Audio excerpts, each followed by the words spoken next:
Okay, here is a Aire-Flo, I believe, central air conditioning unit running.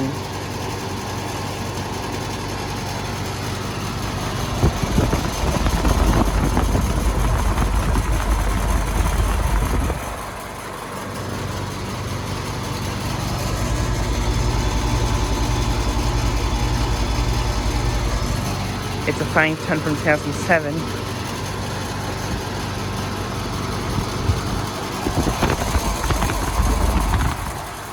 And this unit is a little bit rattly today.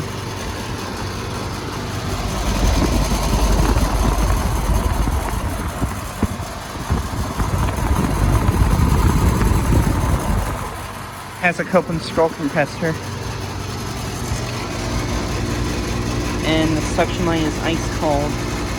And the liquid line's outdoor temperature, which is in the low 60s right now.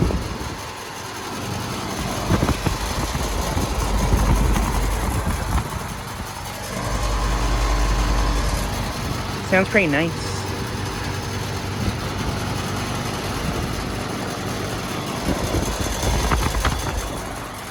But yeah, I am currently at the hair salon complex I filmed at.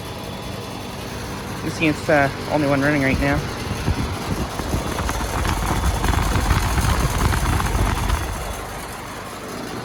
But yeah, just thought I'd make a quick video of this unit running. Anyways, thanks for watching.